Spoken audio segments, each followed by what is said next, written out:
Thank you so much for joining us for Strength in a Storm, and I hope you get something out of it today. Seriously, we have a tremendous amount of production and knowledge and just awesomeness in this room, so I appreciate you guys for coming. And what I'm going to go through today is really a reaction to what I'm hearing in the marketplace and just some ideas that I wanted to throw your way. We're going to start with something fun. And before I ask you guys to pay any attention, or to participate in this, I should say, please, if you have your phones out, you can take them out whenever you want, but for the purpose of this exercise, put them in your pocket or your purse or whatever. Just don't have them out. It'll be way more fun if you just play by these rules. So you don't have to, I don't care about shutting it off, forget about it. It has nothing to do with you paying attention to me. It's more fun for this exercise. So I saw this the other day and I wanted to share it with you because it's pretty cool. It's a quick pop quiz and it's about marketing. So the question is, if I showed you a bunch of logos, who here could pick out the Apple logo? Which is why I wanted you to put your phones away. Can we leave your hands up? Does anybody know this exercise? Okay, so leave your hands up, and this is what I'm gonna ask you. From 1 to 10, with 1 being no confidence, 10 being complete confidence, I want you to leave your hands up if you're completely confident you could pick out the Apple logo. So 1, 2, just put your hands down if you get to the level where you're no longer confident. 2, 3, 4, 5, 6, 7, 8, 9, 10. All right, look around the room. There's a lot of people still raising their hand with complete and utter confidence that you would know the Apple logo. Which one is it?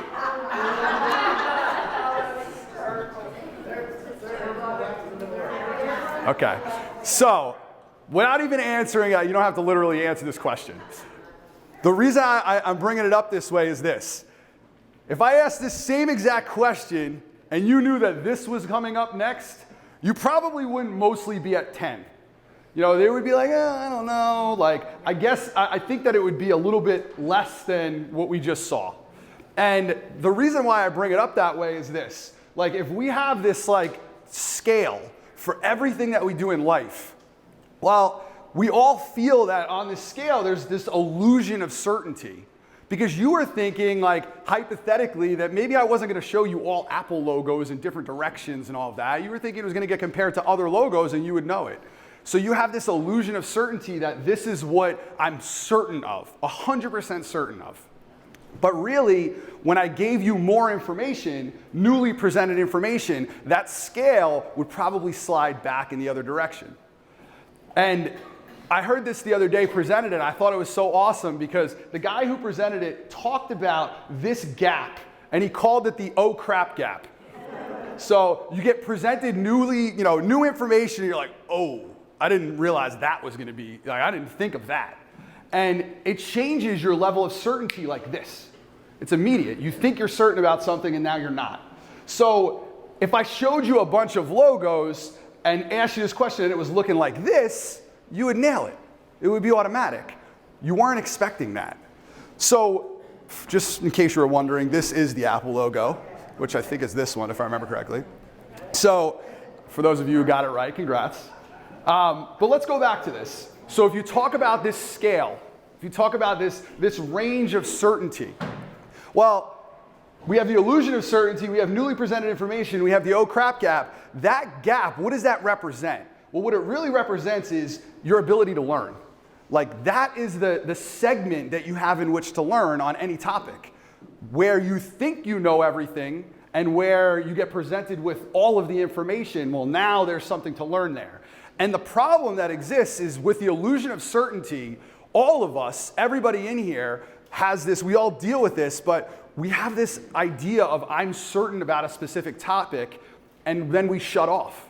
And we shut off because if you're certain about something, if you know it cold, well, then you don't have anything to learn. It doesn't matter. But the reality is like, there's a lot there that could be learned if you just open your mind to it. So before we get into some of these topics that I'm about to cover, I know that there are people in this room that have been through ups and downs in the marketplace. I know that. I have too. And I know that some of you guys have this certainty about how I'm going to approach these certain things in the market. But I'm going to make the argument that maybe there's room for still learning there, because markets change, things are different, it's not always the same. And if you approach a topic without that illusion of certainty, if you approach it with an open mind, there's a propensity to learn, which is ultimately what we're all trying to do here. So be open-minded. This was from Eric Bailey. I heard him speak, the New Jersey Association of Realtors had him speak at a session, a virtual session the other day. I wasn't even planning on going on it. I had a couple people within my offices that were gonna be featured on there, and quite honestly, I got on it late and he was speaking. And I was like, let me give him 5 minutes to see how he is. And I just started going through and I was like, this is good. So very excellent speaker. So the question then, and I wanna, that was just to kind of warm you guys up here, but I am so big on stoicism. You guys have heard me talk about this a million times over. And I just love stoicism, just the way that they think. The Stoics' thought is right in line with who I am as a person. I wanted to share a quote because I really believe that this is so perfect for this particular meeting. It says, in our life, our job is this: to divide things into two categories. Externals I cannot control, but the choices I make with regard to them I do control. Where will I find good and bad in me, in my choices? So Epictetus is who said that. And it's so pertinent to what we're about to talk about, because there are a lot of externals that we have no control over. So I broke this meeting into a couple different segments. The segments are, for starters, what are the externals that we have no control over? And I've been updating you guys as we've been doing these meetings, but this particular meeting is bringing it up to today and even looking forward. So we're gonna talk about externals, and then we're gonna talk about that good market, bad market thing that we all point to at times. And we're gonna talk about how you could really ignore the externals and focus on what it is that you do and ways to help you in that regard. So part one, externals. I'm gonna go through these quick. You'll get the slides, so you don't have to worry about writing all this stuff down. Single family homes, this is for the Garden State MLS. The Garden State MLS does not put out these stats updated. So they're always trailing a month or 2 months behind. The most recent they had as of yesterday was August. They're down 15% single family sold. So this is units, just to be clear. In Essex County, they're down 12% as of August. In Union County, down almost 19%. Now, keep in mind, this is as of August. What has happened since August? Interest rates have gone like this. So when we look at that, mortgage rates rose for the 6th consecutive week. Now they're at 6.7. They're really pushing 7%. So what do you think happened between August and today in terms of units? Did it get better or worse? Got a lot worse. And it's going to continue to get worse. And I'm not being doom and gloom here. I'm just being very realistic, because you guys have to understand the external environment that we're facing. Year over year units, I pulled this for every single town in our general vicinity. We're looking at Maplewood. This is, by the way, I did this manually, so this is up to date as of yesterday. And what I did was I pulled, what was yesterday's date? The 15th, 16th, I don't even know, 18th. So I don't know my days. But basically, whatever day it was yesterday, I pulled that from last year, the beginning of the year to that date to show an apples to apples comparison. Maplewood's down 28% in terms of units, South Orange 32%, Short Hills 13, Summit 24, Montclair 25, West Orange 20. You get the point. There's a couple that are up, and I would argue the point that the few that are up are probably a little misleading. Like if you look at East Orange, I pulled single family homes. East Orange is being driven off of multifamily homes, and I guarantee you multifamilies are down. So take it with a grain of salt. Saw this quote. It says, while even 2 months ago, rates above 7% may have seemed unthinkable, at the current pace, we expect rates to surpass that level in the next 3 months. senior economist from Realtor.com. So we could expect rates to continue to rise. Let's talk about why.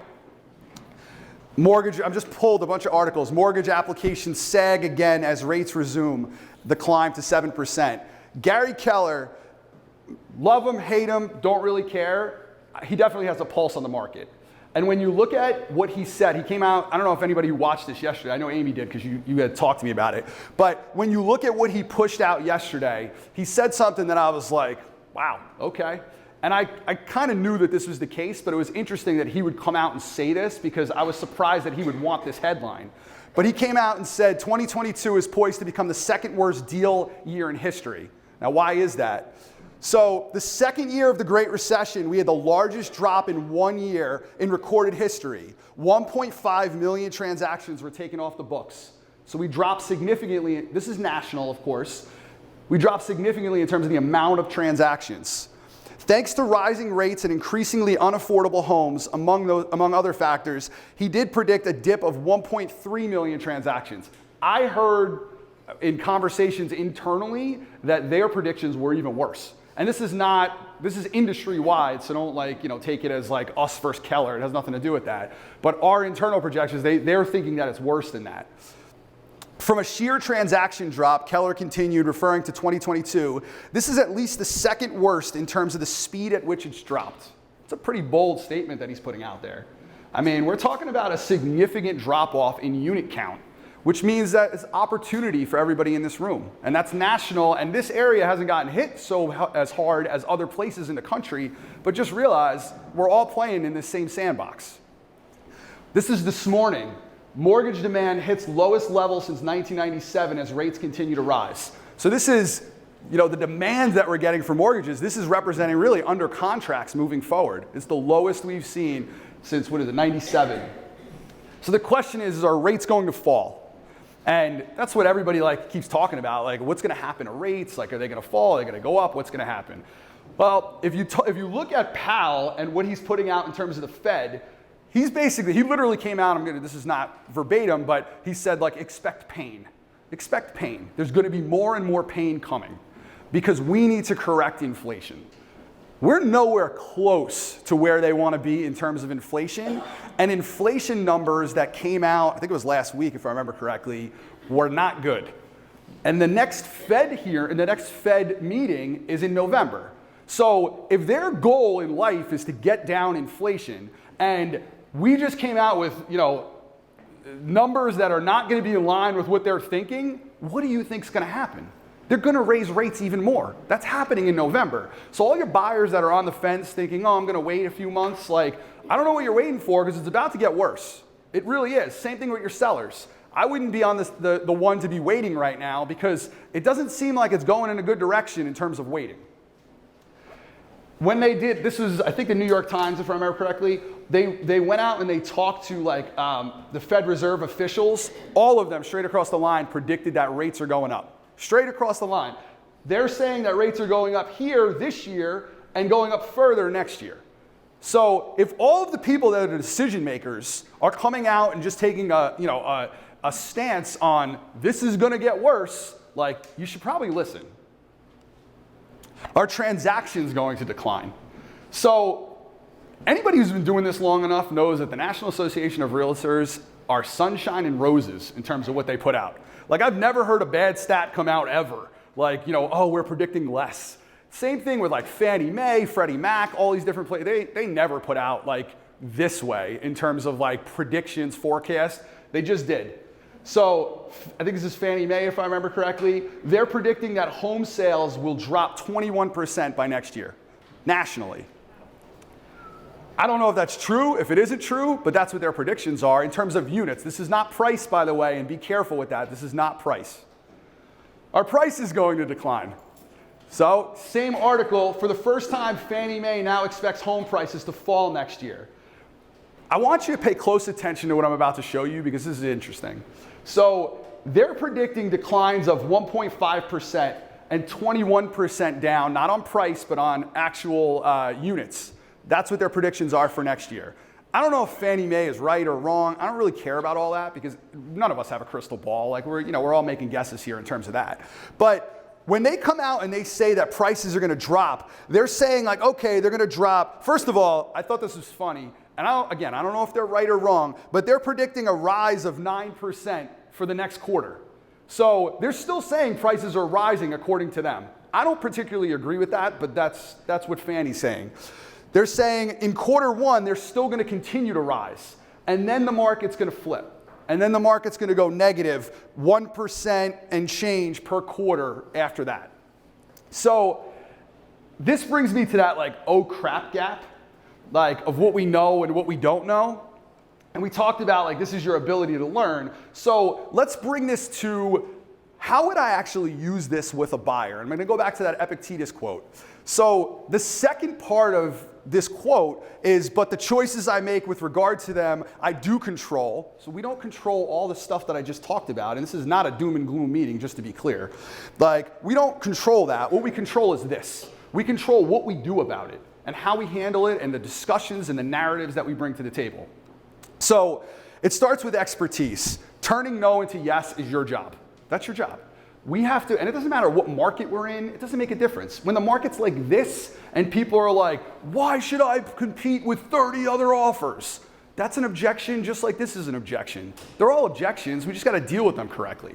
So number one, and I'm gonna go through all sorts of objections that you're gonna hear, and I'm gonna talk about how I would probably approach them moving forward.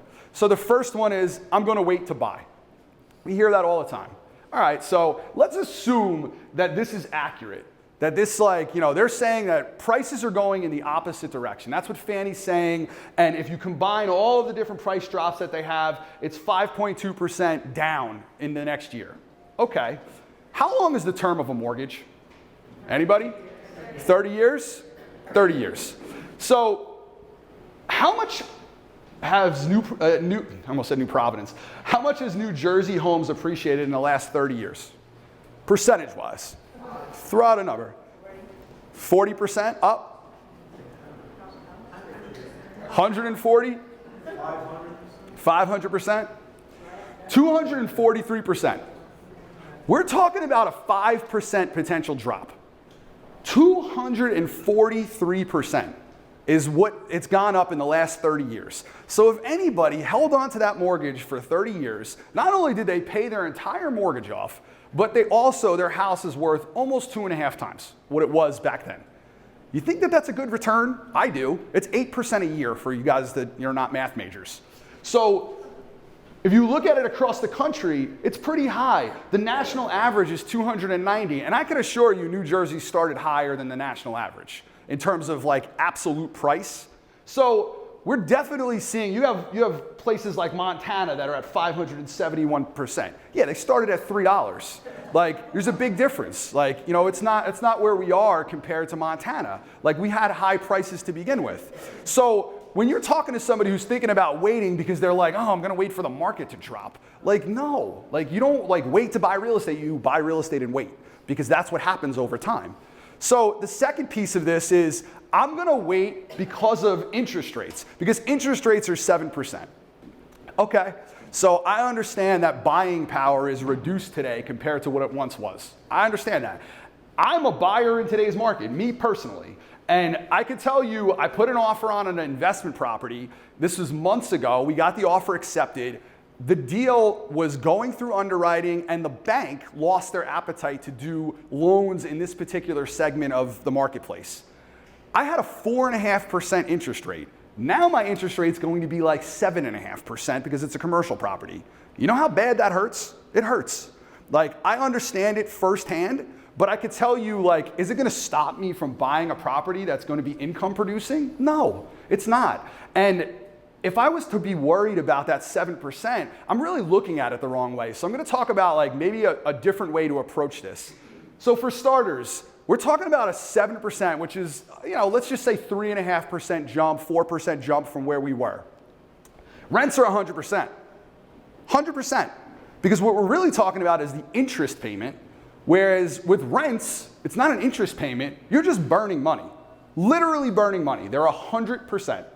So when anybody who's a renter says, well, rates are 7%, I'm gonna wait it out. I'm like, your rent's 100%. Like you're literally burning money every single month and you're worried about 7%? Why? And it's really not even 7% because they knew they were paying an interest rate to begin with. So the difference in interest rate is really what we're talking about. But that's not it. Plus, you don't get the write-off of 7% because in interest, you could write that off every month. So it's 100 plus 7. Plus, you don't get the depreciation of the asset. So if you're buying whether it's a primary property, single home residential, whether it's an investment property, you get to depreciate the asset on your taxes.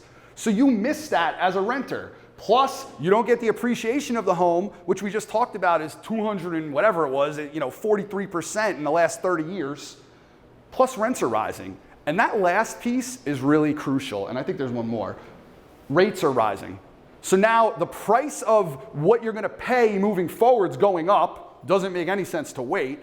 We know that rents are rising. I'm going to show you that on the next slide. You don't get the appreciation. You don't get the depreciation. You don't get the write-off. And on top of it, rents are 100%. Why are you waiting? Because of a 3-4% difference?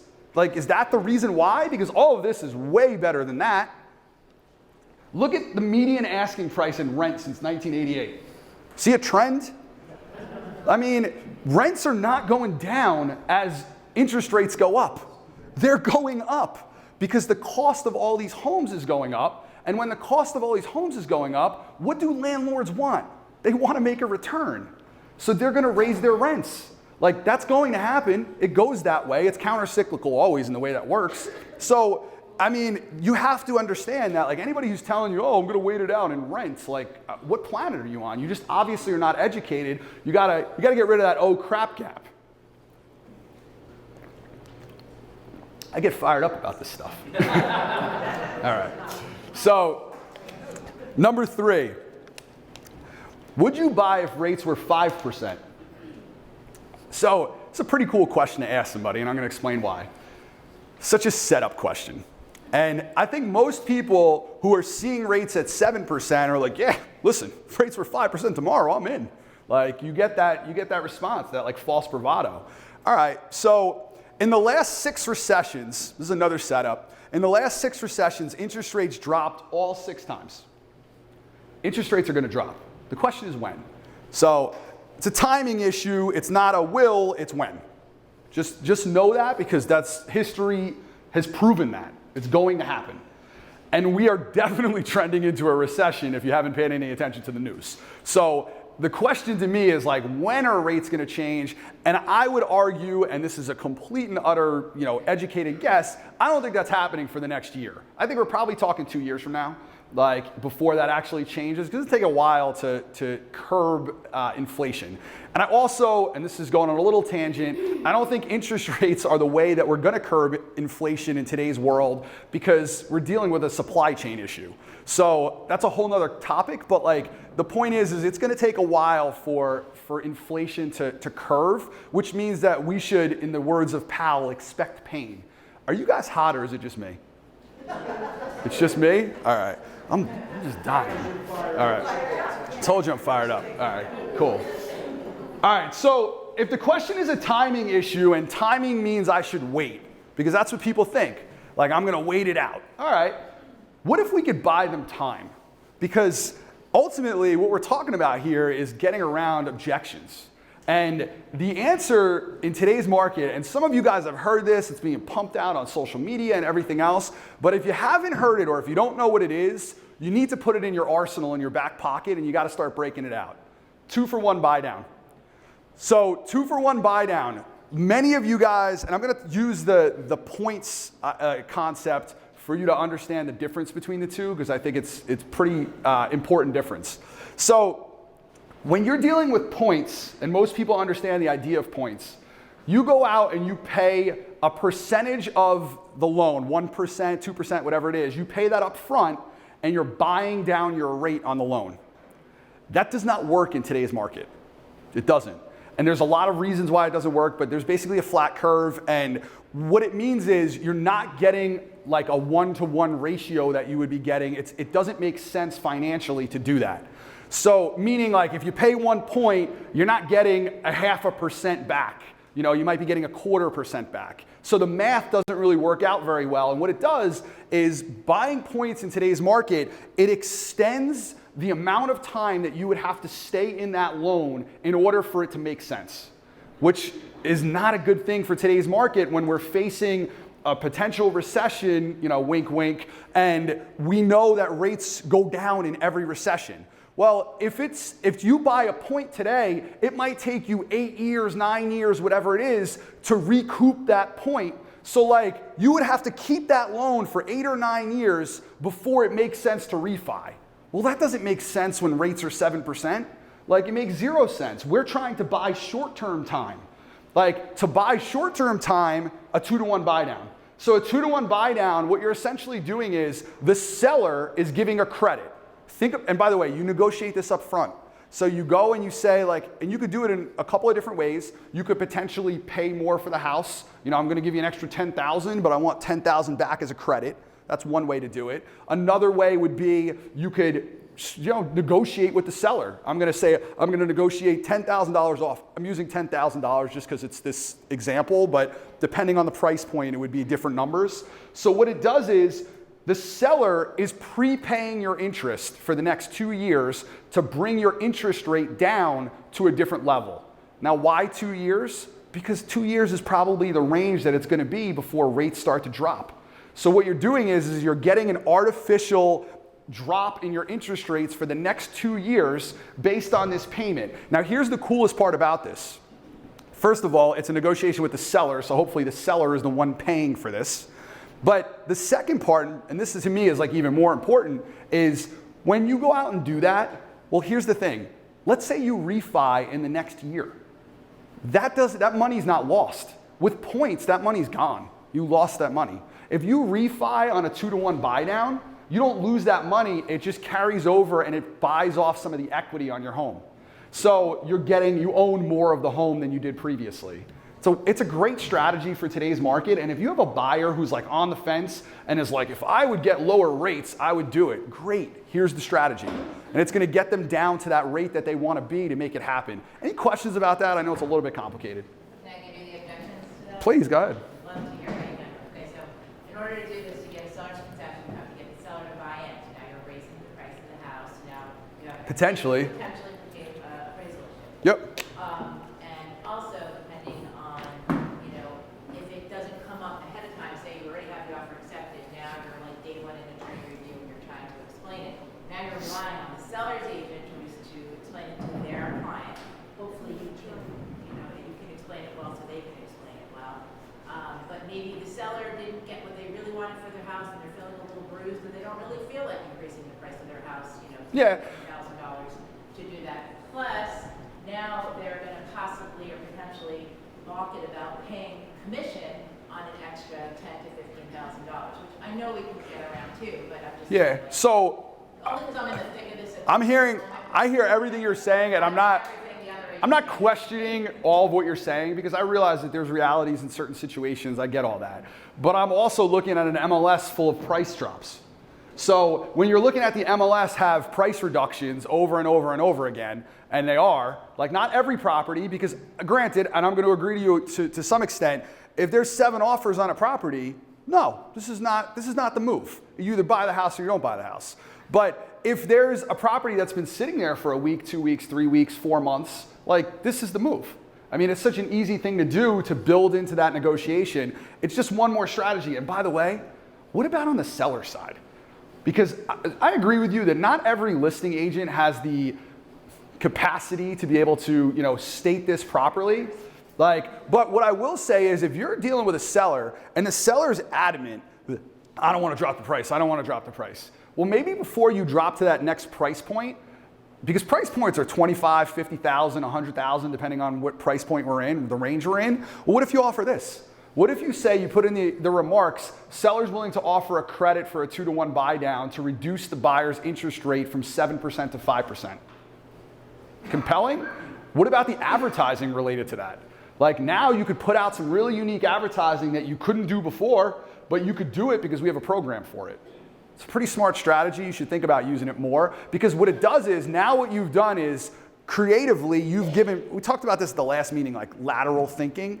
Like you've given that seller the ability to drop their price, but not 25 grand or 50 grand. We're only dropping their price 10 grand.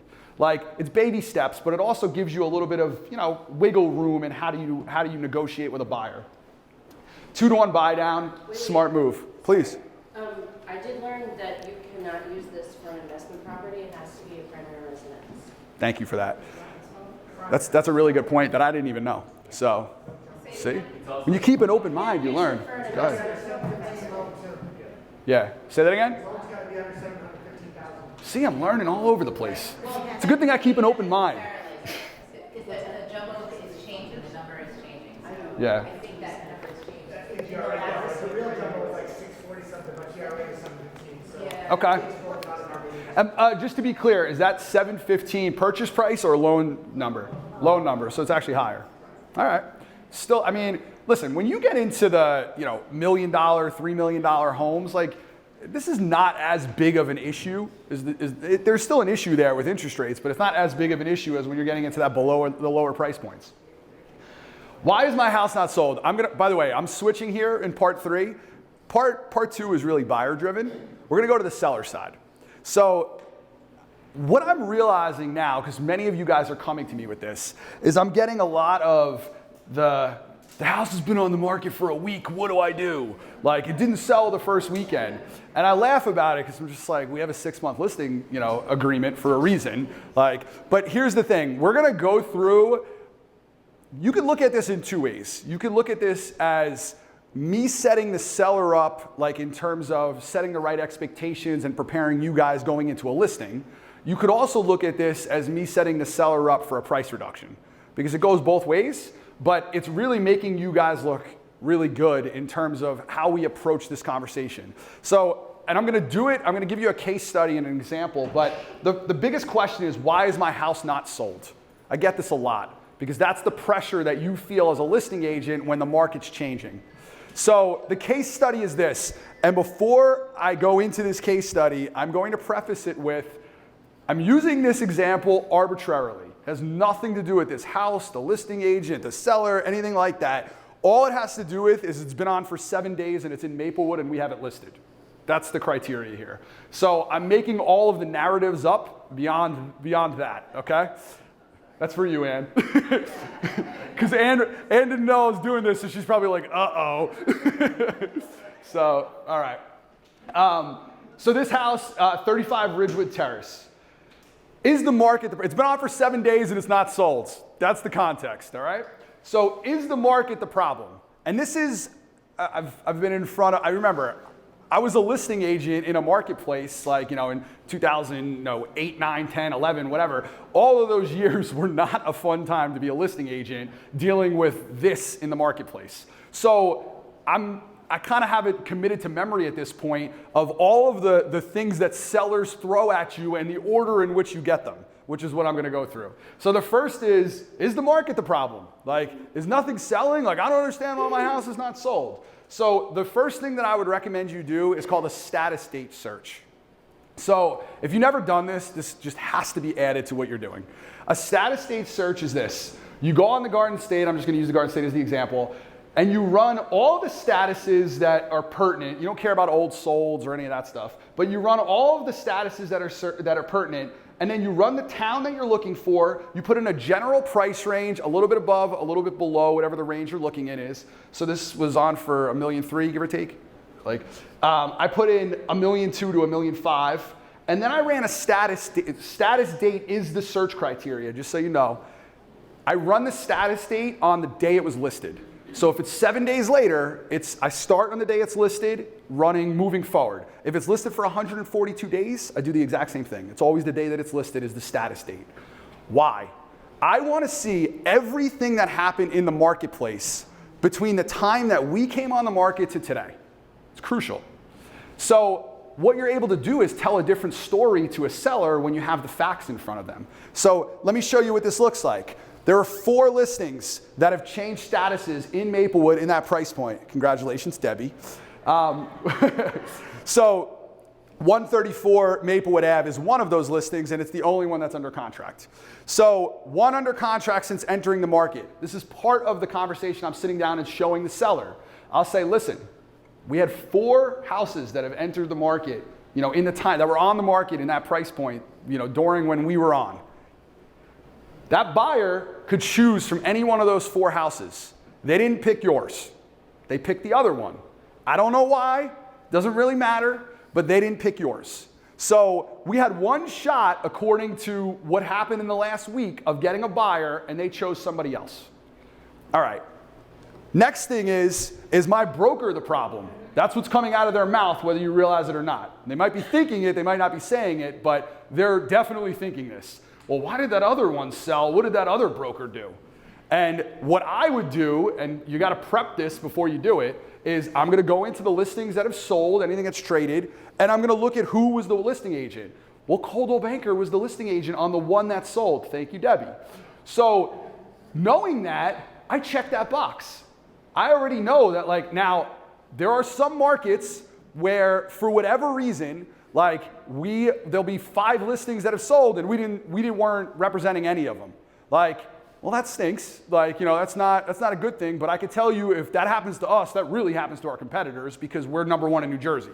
So more often than not, Coldwell Banker is going to be participating in one of those sales. Use that to your advantage. That's one of the reasons you're at Coldwell Banker.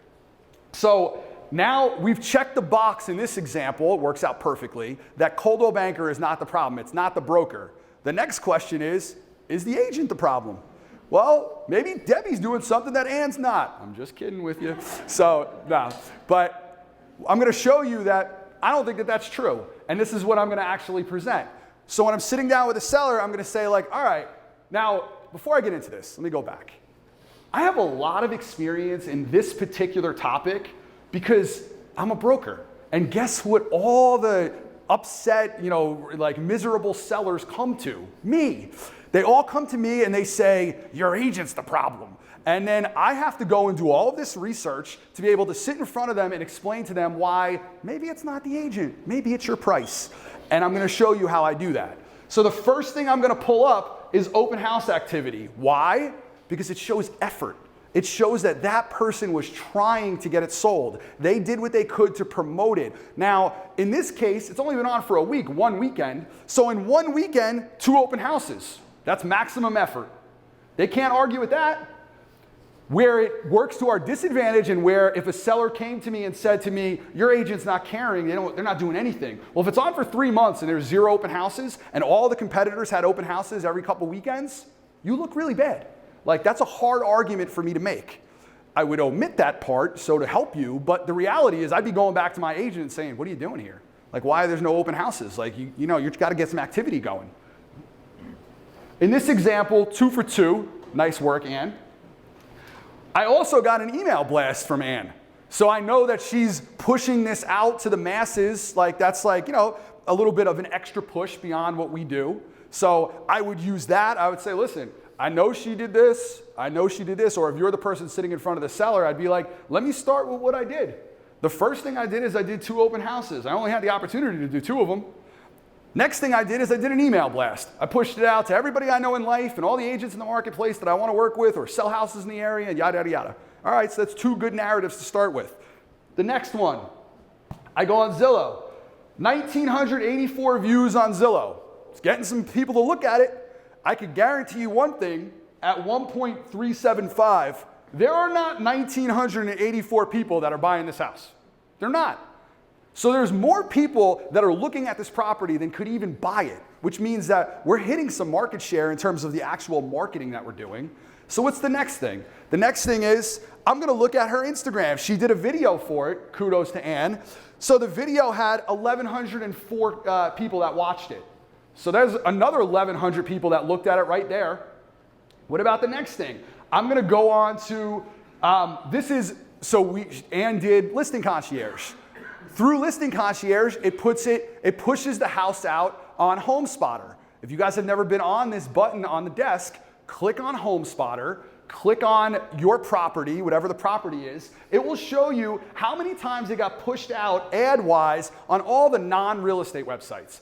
Facebook, Instagram, Amazon, NFL.com, Fox News, MSNBC, CNN, Forbes, all these different sites. And I could keep going. So now I'm looking at, all right, well, wait a minute. We had almost 4,000 views. We had 207 people actually click on it.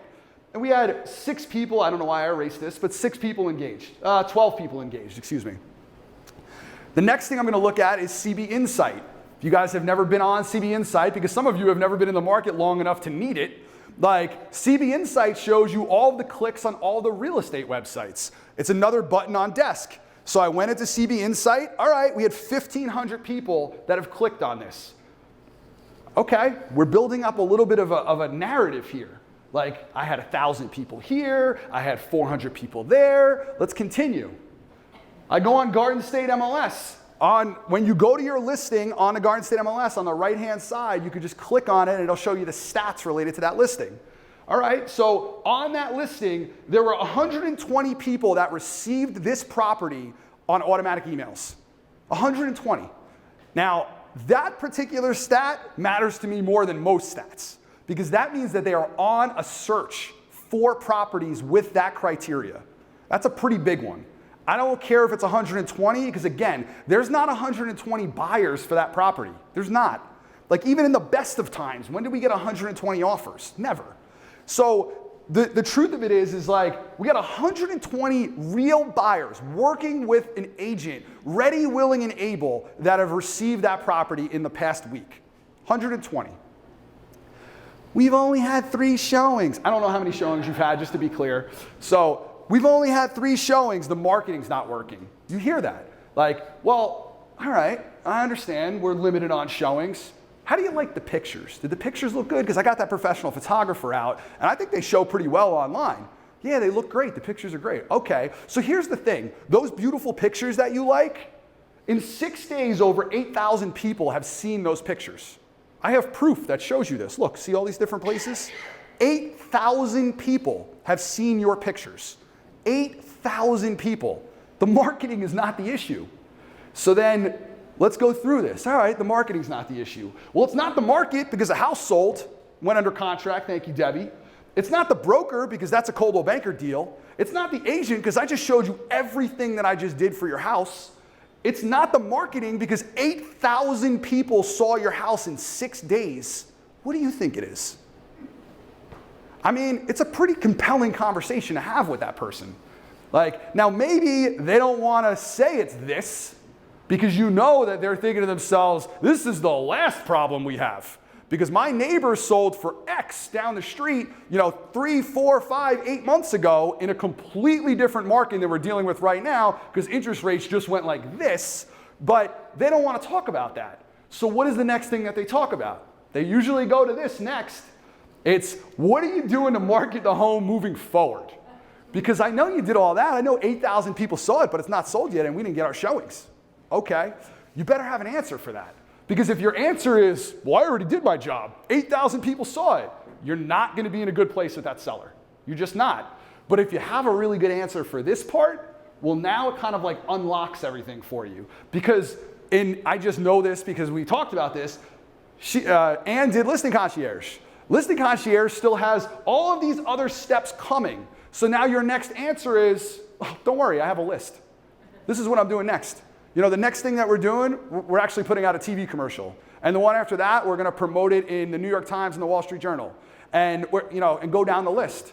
So I'm not trying to promote, kind of, it's a lie, but I'm not trying to promote Listing Concierge. Use it if you want. But what I will say is this. If you're not using it, develop your own list. Like, I don't know why you wouldn't, because it makes complete sense. But if you don't, develop a list. What do you have next? And you have to make sure that that list is not all being released at day one. Because if you release everything day one, well then you don't have an answer for this.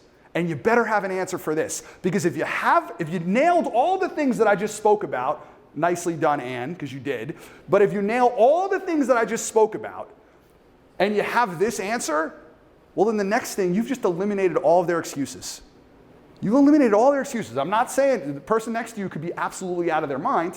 They may still not want to hear it, but just because they're out of their mind, you can't have them blaming you. You have to get around, from being between a bullet and a target, and you do that by presenting this in a way that has them just nod their head. Oh, I get it. I understand. Wow, you did all that? And it's not a lack of communication because you're showing it to them in real time. You have to do that. This is a price drop discussion. Like, it's also a, get your seller's head in check conversation, because sometimes we think as agents that we could do this once and you're gonna get a price drop. No. Like, sometimes you gotta do this 45 times till they get it and they realize, like, oh, all right. Like, because for some houses it's timing. Like, and I will agree that the next thing out of their mouth a lot of times is, well, I guess we just gotta wait it out. Like, okay, that's fine. We can wait it out. I'm not saying that you have to drop your price today. We've only been on for 6 days. But here's the thing.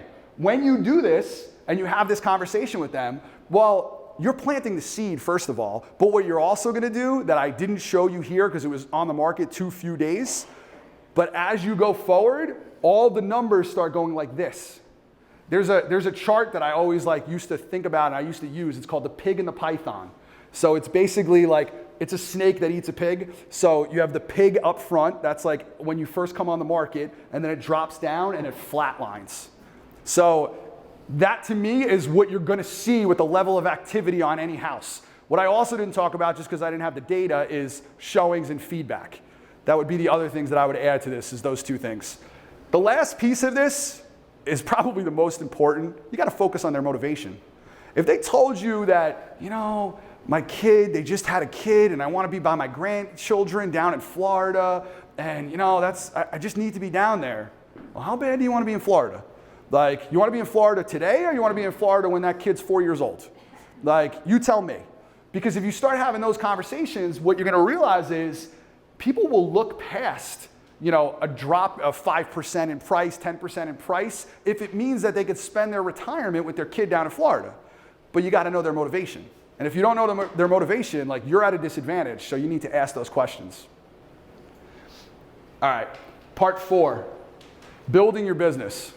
So the building your business part is, what do I think you should focus on in today's market to get your business going? It's not necessarily the same in every market, just to be clear, because markets change things. So for me, number 1, we all want commerce, AKA business. You wouldn't be sitting here right now if you didn't want to build your business. There's a reason why I'm calling it commerce. So we all want that. That's clear. There is probably, very few companies in the world that understand commerce better than these two. Amazon and the NFL. I mean, they make money. They print money over and over and over again. There's no league in the world that makes more money than the NFL. TV rights and everything else. And Amazon, we all know, pretty much owns the world at this point. So when you think about, those two companies, I want you to think about the news that just hit. They just developed a partnership. This just came out 20 hours ago. The partnership that they dropped is for those of you who don't know, who don't follow football, they started this thing where they're doing Thursday night football games on Amazon Prime, because Amazon's trying to get people over to Prime. So they've done that, and now they've decided that they're going to have a Friday night game on Black Friday, and that's starting next year. So what does this have to do with real estate? Anybody follow Gary Vee? You guys know who Gary Vee is? Yeah, one person? That surprised me. A couple people? All right. Shy people in terms of raising their hand? All right, so Gary Vee, brilliant marketer, owns the wine library in Short Hills. Love him, hate him, I don't really care. What I will say is this, he comes up with some good stuff. And he posted this morning, and it was funny because I was thinking about this I saw this news about the NFL and Amazon come together. And when I see things like that, my wheels start spinning. I start thinking about bigger things. And what I came to is a very similar conclusion to what he came to. And he put this out, and it was like he was reading my mind, and I was like, oh, I love this. This is so perfect. Kudos to him for actually putting it out and me thinking it, but that's the truth. So, merging of two worlds. In the next 10 years, 20 years, moving forward, Potential spam is calling me. In the next 10 to 20 years, these worlds are converging. Like the commerce worlds and content are becoming one. And it's happening through social media, and it's happening through things like I just showed you, a lot of partnerships that are happening.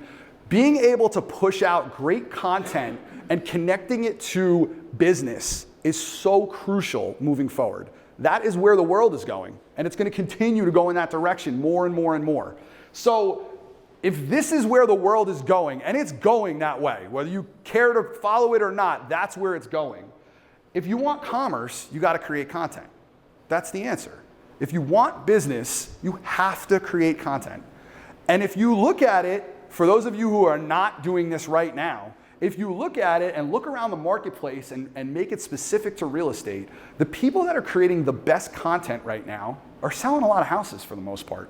Like, that's where this business is going. Not in every example, because not every person that puts out content is content that people care about. Like, you have to kind of hit the nail in terms of what you're putting out there, but it's definitely truth to it. So here's my thought process. I don't care where you do it, and I'm gonna just give you examples of where you could put stuff out. Facebook groups is an easy one. Either create a Facebook group or start participating in local Facebook groups to build your content and build your relationships in the marketplace. That's an easy one. Another one's a podcast. I don't know how many people in here have a podcast, but I can tell you right now, like, one of the things that I hear about a lot of the methods that I'm talking about is, oh, I put out a podcast, but only 100 people listen to it. Like, it's 100 people. Like, you didn't sell 100 houses last year. Like, so if every one of those people is locked and loaded on you because they love your content, well, what else are you doing to get those people engaged every single time you put out a podcast? You know, most people that complain about, oh, I only had 50 people, I only had 10 people, you're not even selling 10 houses.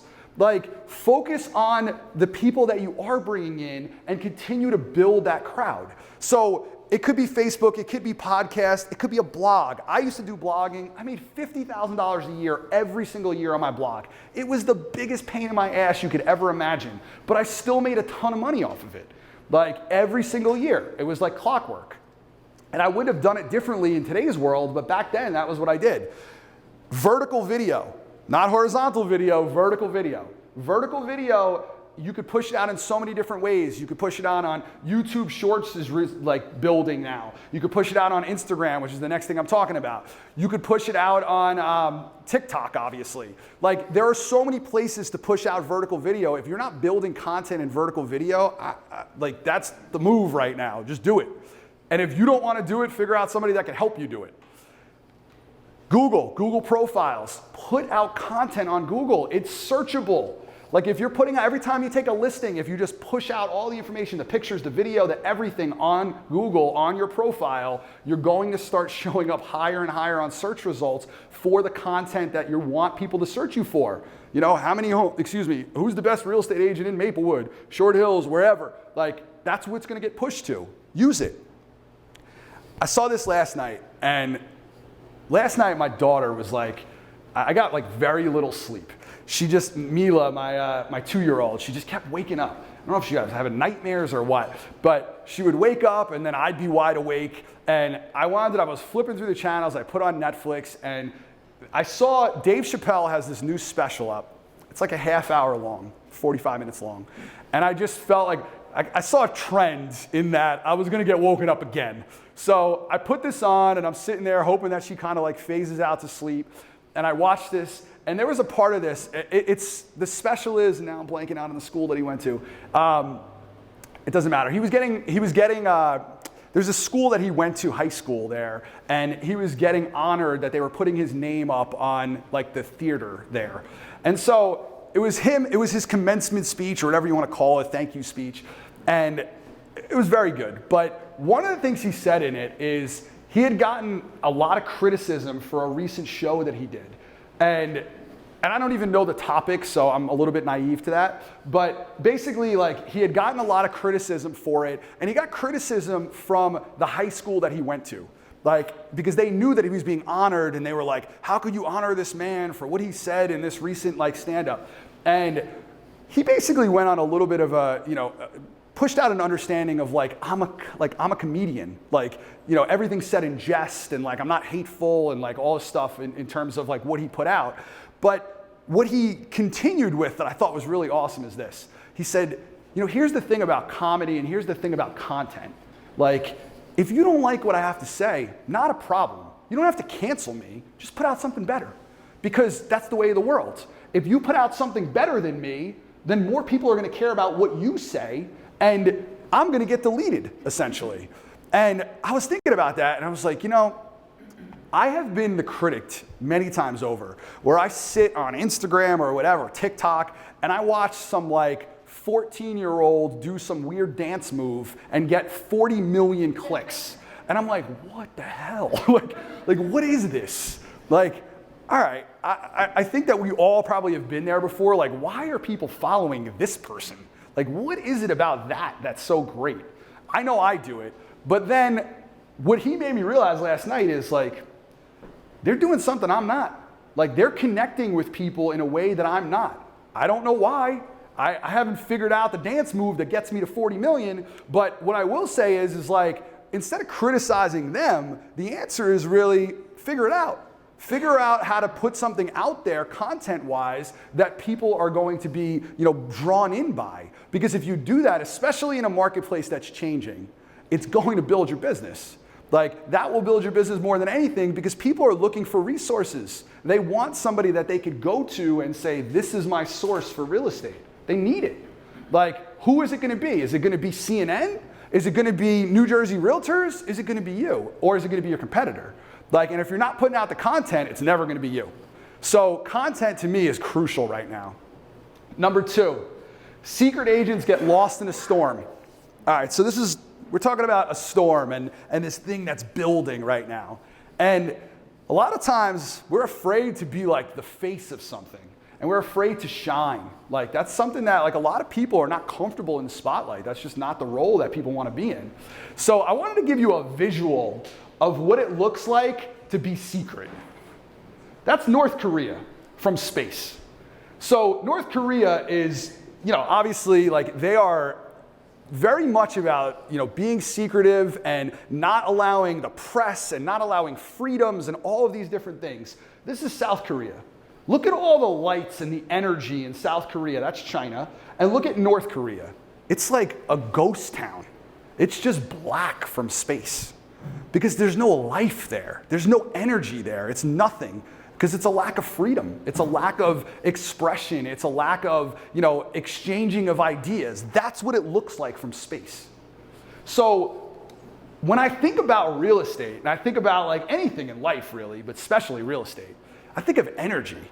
Like, you have to have energy for this business. You have to bring energy to this business. And if you're not bringing energy, your people are not gonna feel it.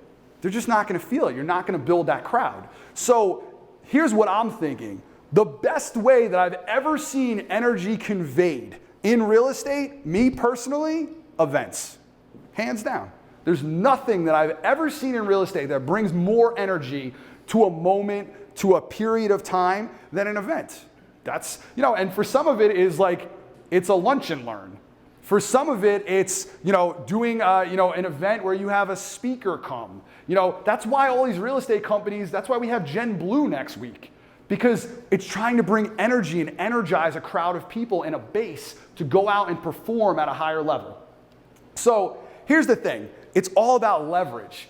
And it's very hard to leverage yourself. And what I mean by that is you could be an awesome agent. If you run around social media like, pat, pat, pat, I'm amazing. Like, look how many houses I sold. People are gonna be like, I'm done with this person very quickly. It's not a fun thing to hear over and over and over again. But if you are that person that promotes the events that you have coming up and turns the activities in your business into events, well, then watch out.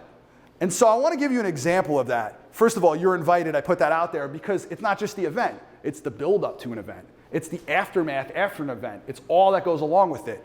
Queenella Gibson, she's in our office in Maplewood. She is the queen at events. Hands down, I don't care who you talk to, she's named appropriately. She is absolutely awesome when it comes to events. So she does, first of all, these screenshots were things that she put out today. They were just literally stories that I just like screenshot that, screenshot that, screenshot that. Like, I didn't have to look far, I didn't have to dig into her feed. These were all on there. I guarantee you that these two are the same open house. You would have no idea. You wouldn't know because she leverages it better than anybody. And then you look at, like, she does free seminars. She just gets people that, speak about different topics. She brings them in. She does a little video seminar, builds up some momentum related to it. It's all this energy that's building. So Queen, a couple weeks ago, she had the investment seminar. She hosted it at NJIT. She got a bunch of social media influencers to come. Like MG, this guy has 100,000 followers. I don't know exactly what they all have. The credit dude has like 40,000 followers. She's got all these people that are like heavy in terms of influence. And she brought them into a room and had people just speak. She sold tickets. I think it was $200 a pop. She had 200 people there. 200 people. She sold tickets for $200 a piece. She got all of these people to invest in terms of like sponsors, to say, I'll sponsor this event. I was blown away when I walked. I was one of the speakers. I was blown away when I walked into this event. This is the first time she ever did it. I walked in and I was like, whoa. I mean, picture this room 3 times over. And it was filled, and there was an energy there, and there were people that, and she did something that I haven't seen before. She's a phenomenal singer, like probably one of the most talented people singing-wise that I know personally. And she opened it up in song. And she went into this whole song, and then she stopped abruptly, and she started with, guys, this is about the experience. And I was like, whoa. I mean, it was palpable. It was like one of those things where you were like, okay, I'm ready for this. And I go to a million different things. So I don't usually get into that mindset where I'm so amped up about a particular event. It's just like another event for me. I was blown away by how she started that event. Everybody in there was on their on the edge of their seat, all right, here we go. What are you guys doing in your business to make that happen? Now, I can't sing. I sound like a dying cat. But the reality is when you go out and you actually figure out whatever your talent is, or find somebody with a talent to present, and you bring that energy to the table, that's something that's gonna just have send shockwaves through your business. And it takes different forms. Kate, I'm gonna use you as an example because you're phenomenal at events too. I remember years ago, I don't remember the time frame or why you particularly did it, but Kate was like, I gotta do an event and I don't wanna be the speaker. And she came up with an organizer, a house organizer that came out.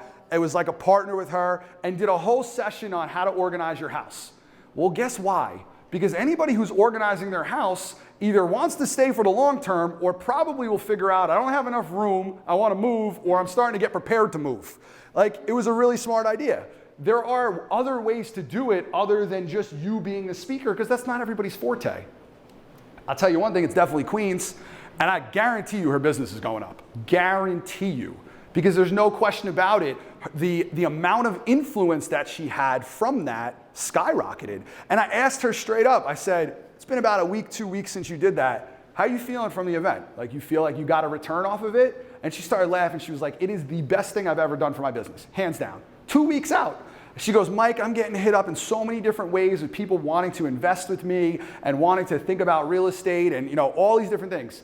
And what she does is she amped it up for months online. She just kept pushing it out on social media because it's such an easier process to do that than pat yourself on the back and say, oh, me, pick me. It's energy. That's what you need to focus on. What about me? I'm not a hypocrite. See, you guys are all here. Why? Because this brings energy to the table. I know that this is something that I feel very comfortable with. Get me in front of a crowd, let's go.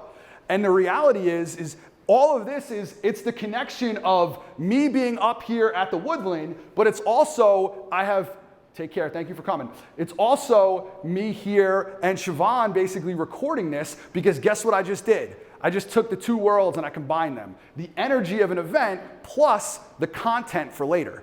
Because now I could drip out content for endless, moving forward because I have all this content that we're creating. This is not just, random. There's a strategy here. Like, I'm not doing it for my health. I'm doing it to help you guys grow your business, but I'm also doing it because I know that this is what works. It's not, I'm not hypocritical is the point. Energy and content. Number 3, winding down here. I said this the last meeting. I said in times of uncertainty, people follow the certain. So here's the thing. Every person in this room, you know somebody in your life around this area. And if you don't, go make friends. But I guarantee you know somebody. So whoever you know, you need to start connecting with them, and you need to start being the person that could bring them the facts in a marketplace that there's a lot of uncertainty. Like, what is going to happen moving forward? We started with all of these different things. Why? Because you need to be knowledgeable to bring that to your people. This is everything in a downshifting market. Like, you have the people, you have what you control, you have the people you influence, which is much more important than what you control. You have to be influential and you have to connect with these people, otherwise you're going to starve to death. Because you can't be worried about, is my brother going to buy a house for me this year? Not a good strategy. You have to worry about this. The people that are on the outskirts, that are friends, family, relationships, that beyond the immediate family. And then everything else is secondary. What's going on in the world doesn't matter if you do a really great job at influence. I'm going to bring it all home here. So here's my thought process, and I want to finish with this. When we as agents get caught up in this, this trap, I would call it, this bad market, good market trap, it's nonsense. It's nonsense. It doesn't exist. Bad markets are an external objection. That's what they are. They're just an objection to your business that you have no control over. You do not control the market. Just like you don't control if, God forbid, something happens to you in life. Like, sometimes you don't control everything. We don't have control over all of that. And we could sit around and we can mope and we could be worried about like, oh, this is happening to me, woe is I. Forget all that. Like, it's just standing between you and your goals. So the question is like, what is the objection and how do I get over it? Like, and I hope that this, this presentation got you over some objections that maybe you had in your own minds. Because when you go back to this, like, in life, our first job is this, to divide things into categories. Externals I cannot control. We can't control the market. Stop worrying about it. You have no control. It's going to go up, it's going to go down. Who cares? You control the choices you make. That's what you control. Be in like the master of those controls. Because if you do that, and you do that better than anybody else in life, if you're great on the energy side, if you're great on the content side, if you're great at influencing the people around you, it doesn't matter what happens in the market. And I could tell you that firsthand because my business skyrocketed in the worst market we've ever seen. I know it could happen to anybody in here. All you got to do is control the things you control. Where I'll find good and bad in me and my choices. It's not about a good market, bad market. It's about what you do with it. That's it. I'm done. So I do have a question for you guys. Thank you. I hope you guys enjoyed today's presentation, and I hope you put it to work. Go out there and sell some houses. Take care.